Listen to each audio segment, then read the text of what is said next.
कहते हैं ना कि पहले ट्रेलर रिलीज होता है, उसके बाद पिक्चर रिलीज होती है।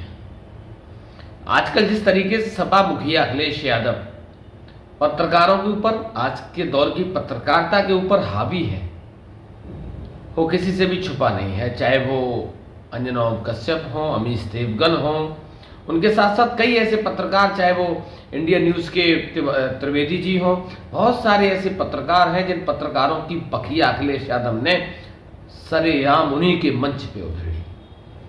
आपको याद होगा जिस तरीके से जब 2022 का विधानसभा चुनाव था, उस चुनाव के दरमियान अखिलेश यादव ने अंजना ओम कश्यप को किस तरीके से ट्रोल किया था।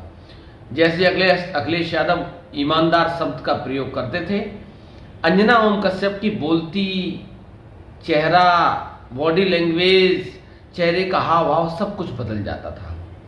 ये पूरे देश और प्रदेश ने देखा। आज भी वो बहुत सारे वीडियो सोशल प्लेटफॉर्म पे वायरल हैं और लोग उनको बार बार देखकर आज भी अंजना ओम कश्यप को ईमानदार कह के ट्रोल कर रहे हैं। क्योंकि ईमानदार शब्द बुरा नहीं है, और जो व्यक्ति बेईमान हो, जिस व्यक्ति की आत्मा खराब हो, जिस व्यक्ति का ज़मीर गंदा हो, अगर उस व्यक्ति से कोई ईमानदार कह दे तो स्वाभाविक है उस व्यक्ति को मिर्ची लगना। और अंजना ओम कश्यप को जो मिर्ची लगी थी पूरे प्रदेश और देश ने देखी। वही एक वाक्या, वही एक दृश्य, वही एक पूरा सिनेरियो कल फिर दोहराया गया। और कल अखिलेश यादव ने अमीश देवगन, जिसको कभी गुल्लू के नाम से जाना जाता था, कल अमीश देवगन को उन्होंने मठाधीश कह दिया। हालांकि मठाधीश सुनकर अमीश देवगन को खुशी बहुत हुई होगी, क्योंकि पत्रकारों का मठाधीश, उन्होंने कहा अगर मैं आपको पत्रकारों का मठाधीश कह दूं तो, अब पत्रकारों का मठाधीश का मतलब, जैसे कोई शराब का माफिया है उसको शराब का मठाधीश कहा जाता है, कोई जुआ का माफिया है उसको जुआरियों का मठाधीश कहा जाता है, कोई चोरों का माफिया है उसको चोरों का मठाधीश कहा जाता है। ऐसे ही उन्होंने कल पत्रकारों का मठाधीश कह दिया। अमीश देवगन को ये लगा कि अखिलेश यादव मेरी तारीफ कर रहे हैं, लेकिन जिस तरीके से अखिलेश यादव ने अंजना ओम कश्यप की धज्जियां उड़ाई थीं, अंजना ओम कश्यप के चेहरे की हवाइयां उड़ाई थीं, उसी तरीके से अखिलेश यादव ने जो टीजर 2022 में अंजना ओम कश्यप को दिया था, उसी की एक वानगी कल देखने को मिली।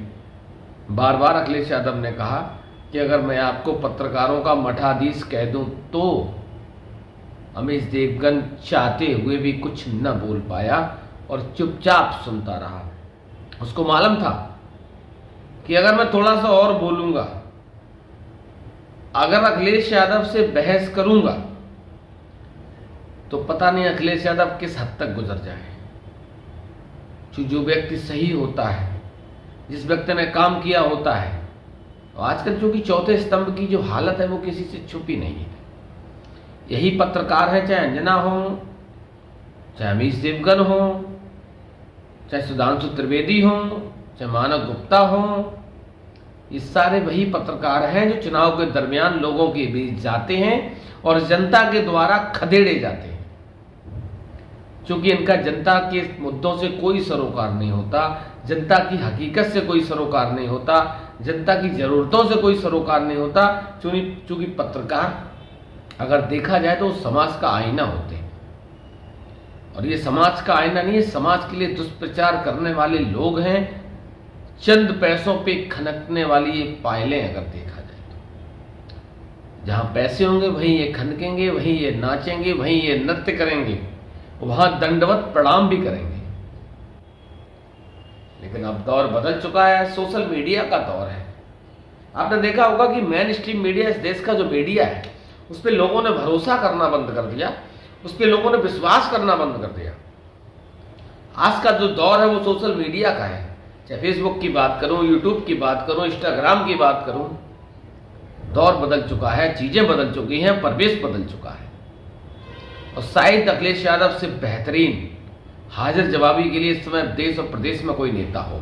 हालांकि राहुल गांधी की छवि अब बदली है, कोई भी नेता नहीं है, और चीजें आने वाले समय में और बदलेंगी। जैसे जैसे ज्यों सोशल मीडिया का क्रेज बढ़ेगा, सोशल मीडिया पे लोग जागरूक होंगे, त्यों मेन स्ट्रीम मीडिया की हालत खराब होने वाली है। तो आप लोग लगातार मेरे साथ बने रहिए। मुझे उम्मीद है कि आप लोगों की ये वीडियो के माध्यम से जो जनता के मुद्दे मैं उठाता हूँ आप लोगों को पसंद आते होंगे, तो आप लोग चैनल को सब्सक्राइब करेंगे। तो आप लोगों से यही निवेदन है कि आज का जो सोशल मीडिया और मेन स्ट्रीम मीडिया में जो अंतर है, उस अंतर को आप लोग महसूस करें और समझें। क्योंकि main stream media remote control से चलता है और सोशल मीडिया आदमी के अपने विवेक से, आदमी के अपने स्वाभिमान और सम्मान से चलता है। तो लगातार मेरे साथ बने रहिए। आप सब साथियों का बहुत बहुत धन्यवाद, बहुत बहुत शुक्रिया, आभार।